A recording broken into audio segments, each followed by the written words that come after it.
Stay warm with this really cold 33-degree Pennsylvania weather. Hey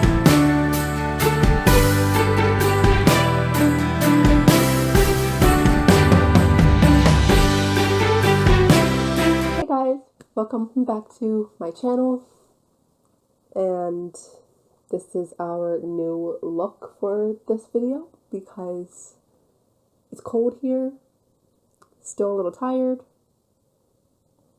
and it's cute. So today we are going to talk about my top 5 favorite Christmas Carol adaptions. A disclaimer. Well, one, if your favorite movie is not on this list, which most likely it will not be, then I'm sorry. Either it will be on my worst list, or I didn't watch it enough as a kid to put it on this list or the other list, or it was just okay. Second, I will not be including the silent film versions of A Christmas Carol. I know some people like those, but I didn't really see them. I saw them like once maybe as a kid. I just don't remember it.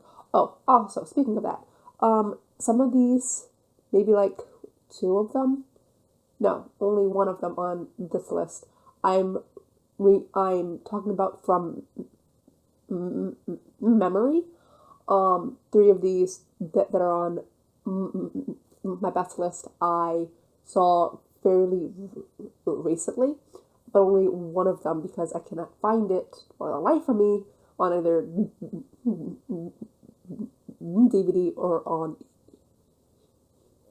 YouTube, and I do not have Disney Plus anymore.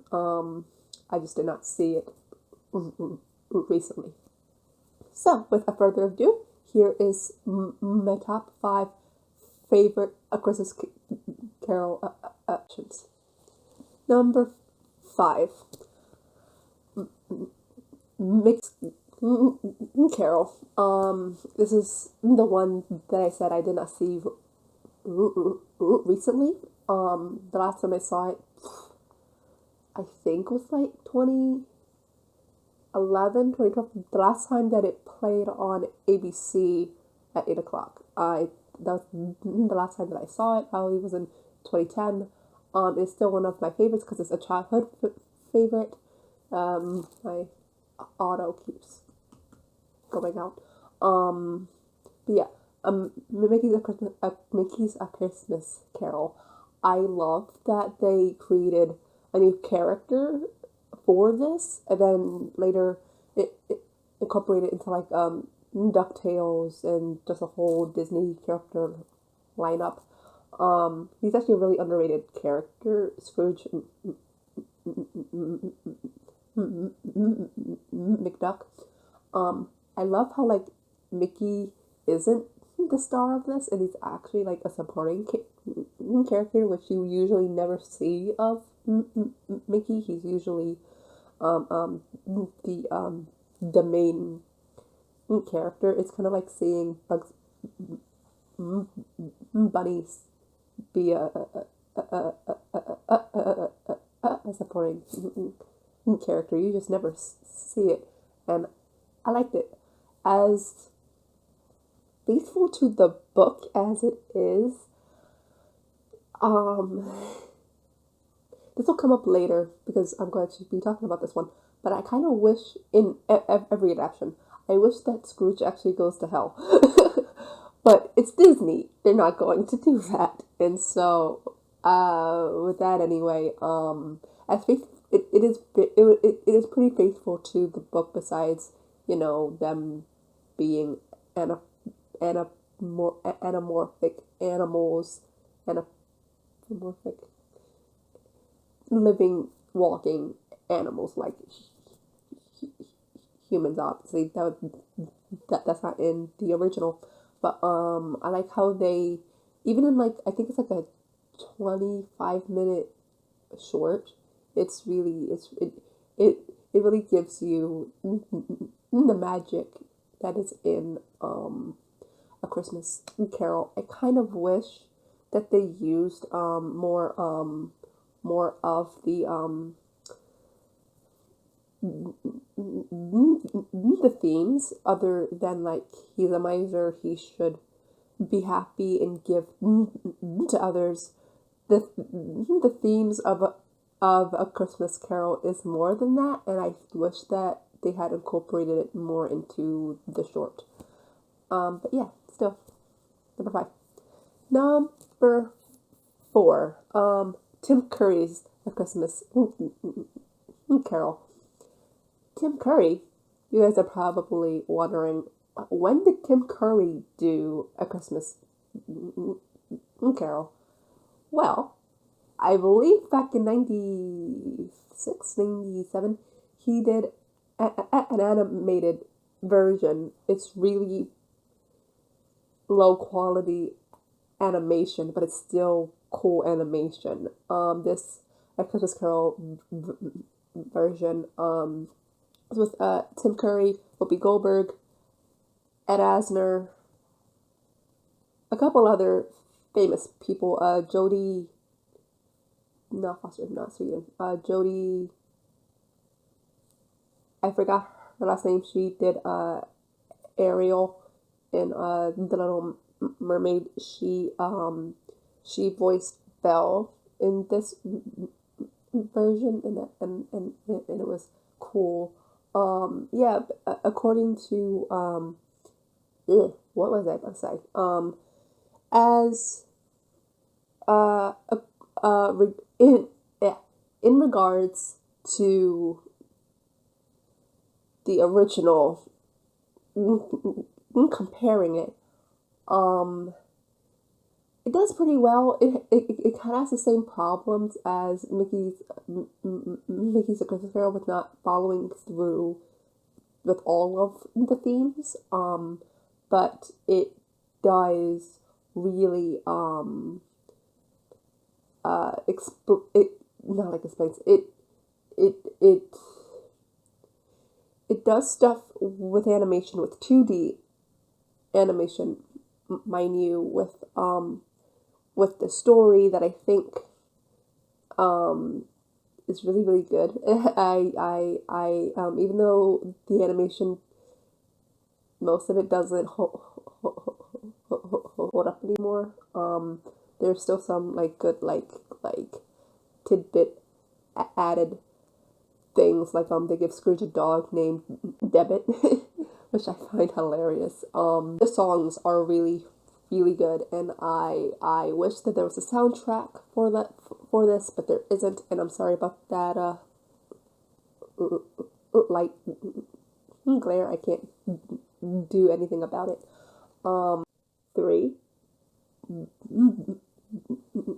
Bah Humduck. This one is a Looney Tunes version of a Christmas Carol.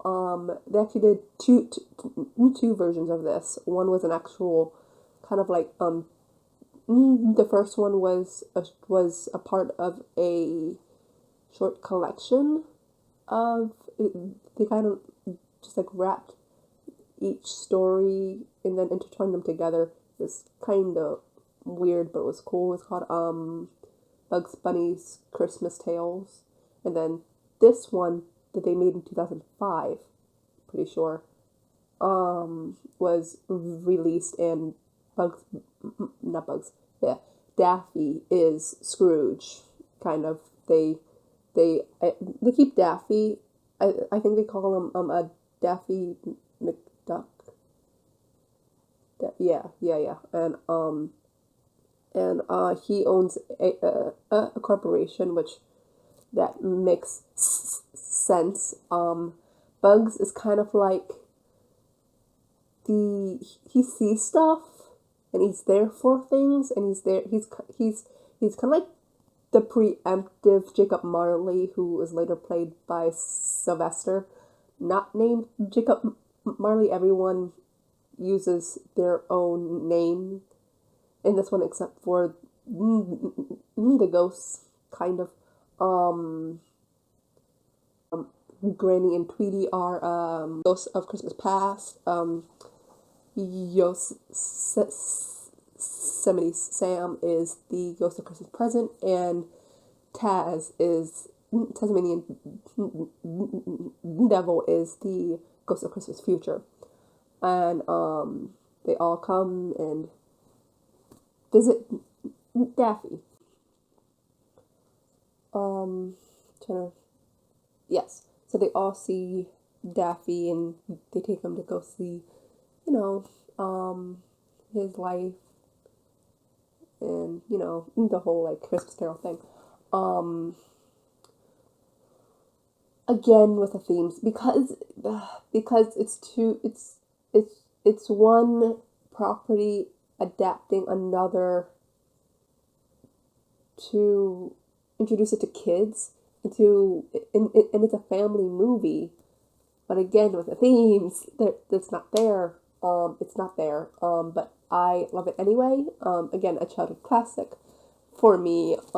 It's one of my favorites. Like really, really, really one of my favorites, and it's actually, excuse me, and it's actually one of the better ones to show kids because I don't know about you, but that Jim Carrey one, I would definitely show the kids. They just want to catch everything until they're older. Speaking of, number 2, Jim Carrey's A Christmas Carol.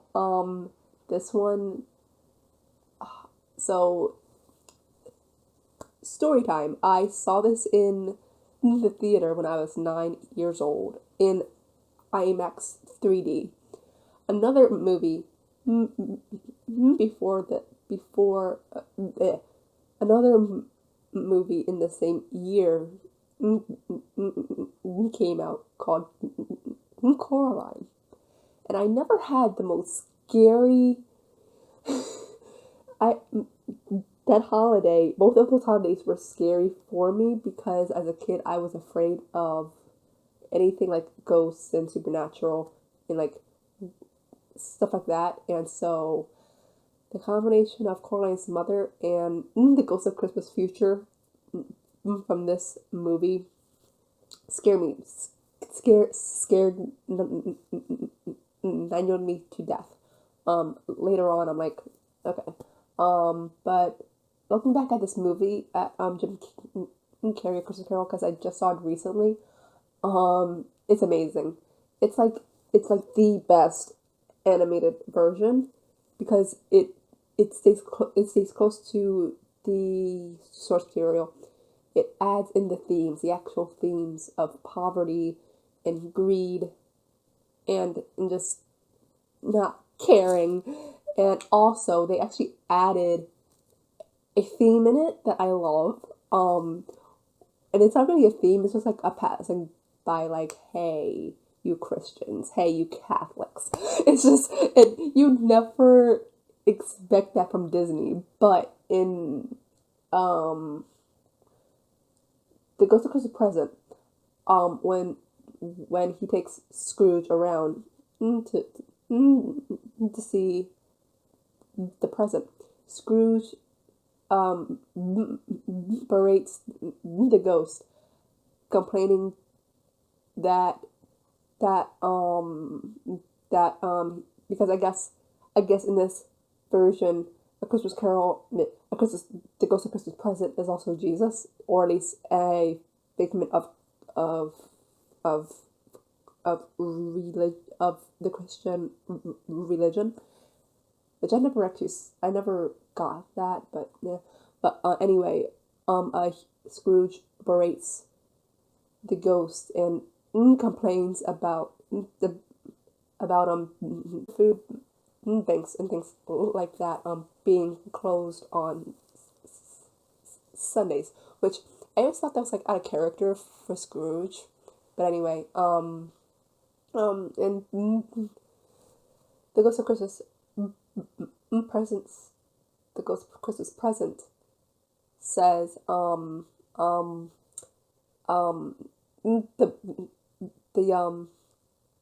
no, I think I'm just going to try to add the scene here.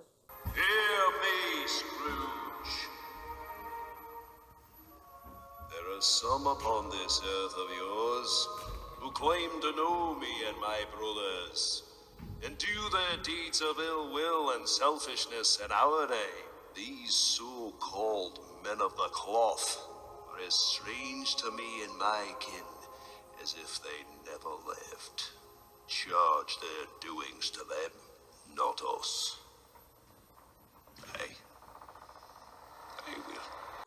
And after and that scene alone is amazing, and I love it. And I actually never caught it until like recently, like last week, because I don't remember that scene all, at all. As many times as I've seen that adaptation, I don't know if I just like missed it, or if like I just wasn't paying attention, or I didn't really know what he meant. But it's really poignant, and I love it. And I love how Jim Carrey says, "The men of the cloth." Love that line. I also love that he played Scrooge and all of the ghosts. I know that the movie gets a bad rap for the animation style, which is it's still animation, but it's clearly they modeled the characters after the actors, and you can totally see that because it's I forgot how they like it's like live action computer generated animation. I think that's what they call it. And you can totally see that, especially with Colin Firth's character, Fred, and you can totally see, you can kind of see it within Belle, who's played by Robin Wright, who played Buttercup in The Princess and the Bride. Funny fact I did not know about this movie, Carrie Elways, even though he's never credited, shame on you, Disney. He did some of the voices, but he also was opposite Jim Carrey as Scrooge whenever Jim Carrey had to be the ghost. And you can kind of see it. You can kind of see how they kind of like meshed Jim Carrey and Carrie Elways' face in some of the scenes with the expressions. It's very minute, but it's really interesting. I was going to criticize it. Slightly. I just forgot what I was going to say. Oh yeah. Okay, so the slapstick. The slapstick gets a bad rap. Every year I hear people say it's good, but the slapstick, because Carrie doesn't really do slapstick, and it's just like, yeah, but it's also Disney, and I think that in most parts, the slapstick kind of works, and I say that because if they were going for like a strict adaptation, it probably it would have made the money, but it wouldn't have been. It probably wouldn't have been as successful as it was, and I know that it's still like it was still. I don't think it was a box office hit, but I don't also think it was a box office bomb either. I don't think it would have been a bomb, but I don't think it would have been like a success overall. If they had done like a strict version. With that being said, though, some of the scenes with the slapstick is kind of weird. Gary Oldman's jaw, Jacob Marty's jaw dropping and like staying in that position for like a really long time. That was weird. Nicholas Chris's past doing like this like floaty head thing for really no reason. That was weird. I wish that I cut that, but or told him to do something else. But everything else, I think it worked. I really wish that this was not Bob Hoskins' last movie, and I didn't really like realize that this was probably his last movie until last week when I saw it again, and Scrooge says, the late Fezziwig alive again. And then I remembered Bob Hoskins played him. But oh, Bob Hoskins died a little bit after this movie. So it's like, oh, Bob Hoskins alive again, and it's oh maybe that's just me. Oh, my cat is coming up. My cat. But yeah, Jim Carrey, A Christmas Carol is a great adaptation. It really, it actually stuck to a lot of the source material dialogue, which most adaptations don't do, because actually adapting a Christmas Carol, and I tried. No, Simba, no, no, stay, Simba, no, nice cat. Say hi. What else gonna say? Yeah, what was I gonna say? Yeah. Cat cam. They're both cats. What was I gonna say? Darn it, Simba, you made me forget.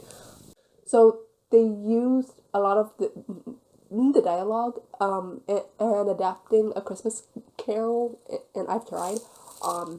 It's really hard, and I love that they kept most of the original dialogue.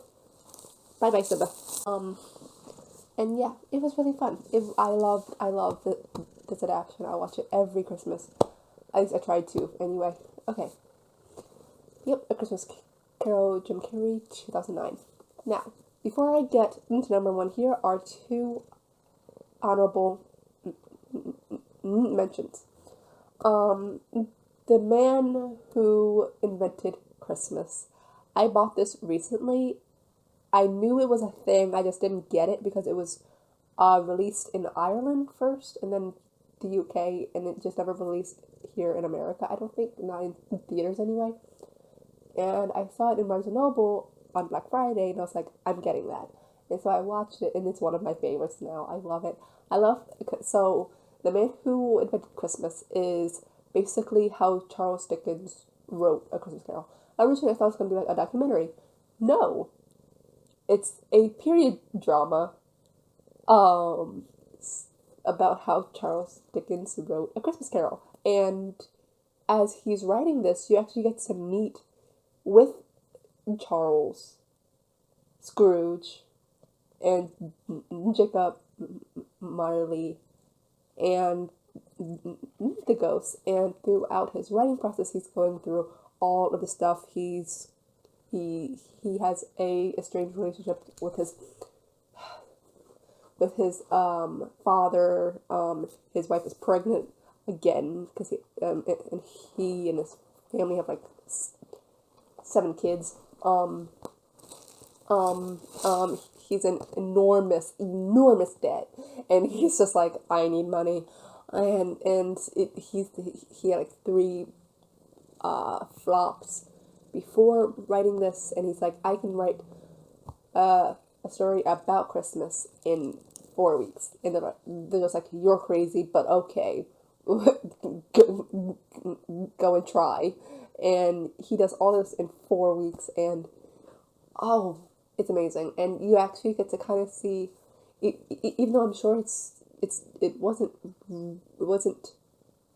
true, you can see like the Scrooge inside Charlie when he's with his father. He's very, very rude and mean to his father, and you don't really understand. You understand why, but it's like,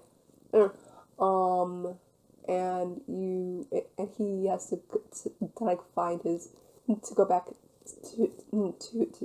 to his own past to finish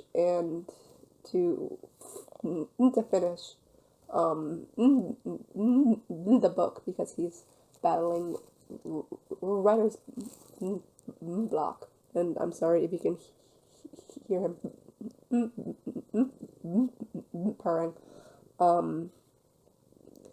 Yeah, and it's just one of my favorites now. I did not ever think that I would want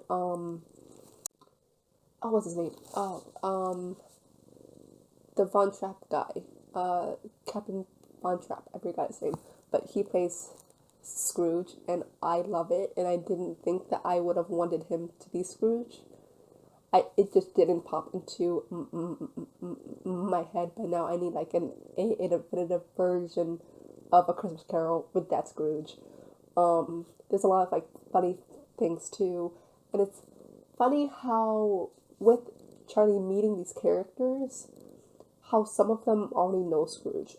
Meaning, Scrooge already knows Marley, like obviously, but the way that like Marley comes in is in the same way that he comes in the book, and it's it's it's just amazing. And this Irish girl who works for Charlie is a very sweet actress.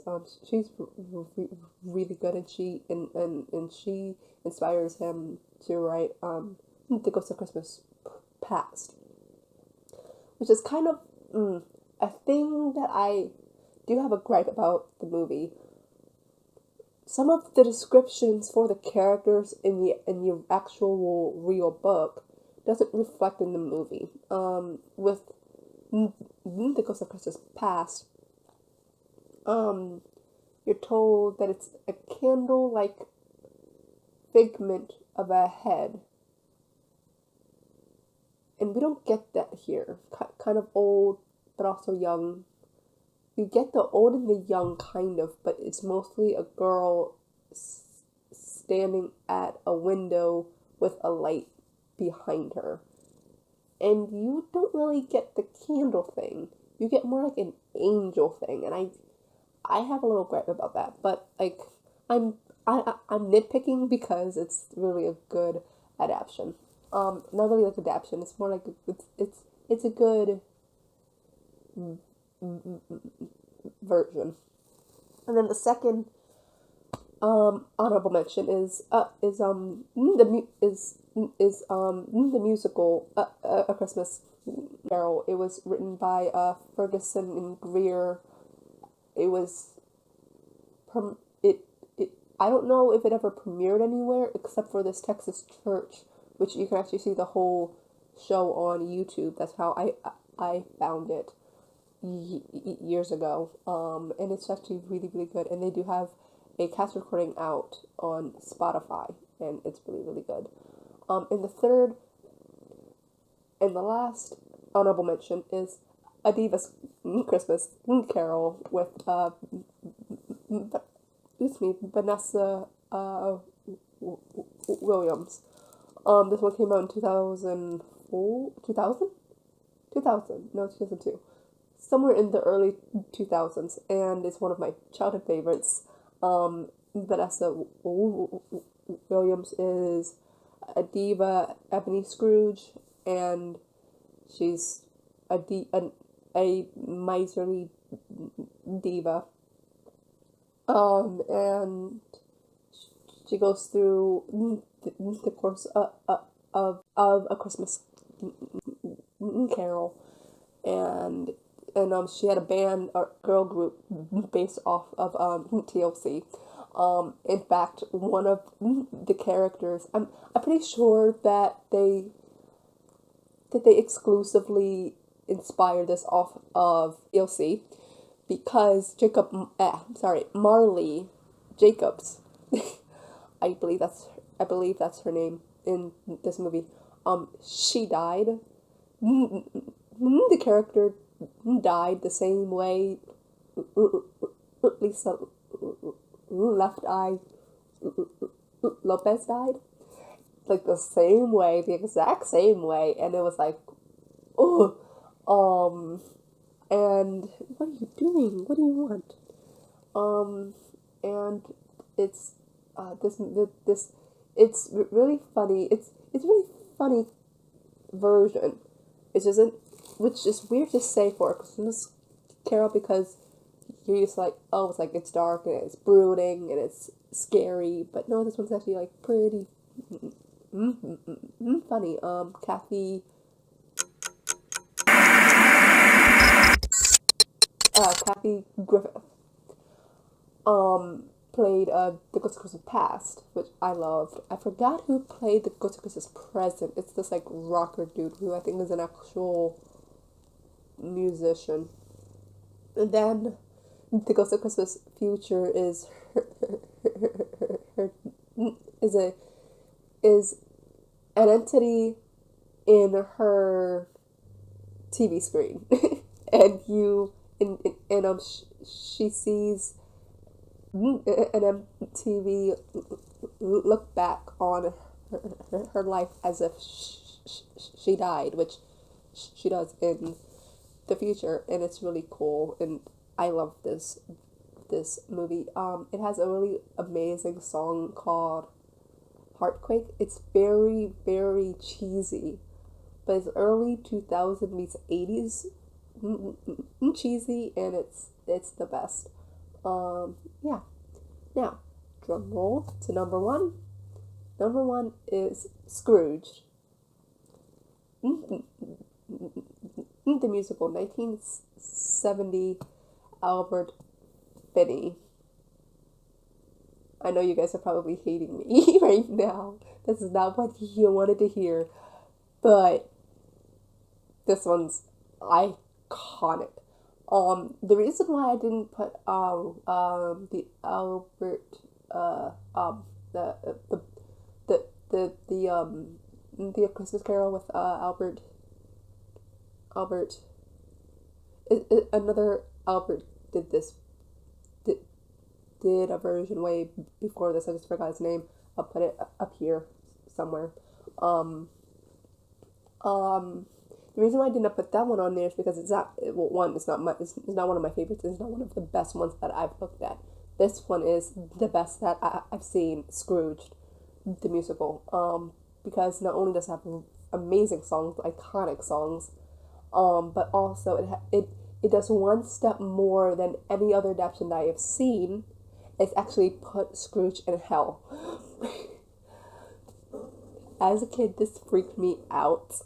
And as an adult now who loves movies and likes set design, I love how they did this, and it's amazing. It looks like a little like 70s version of hell, and it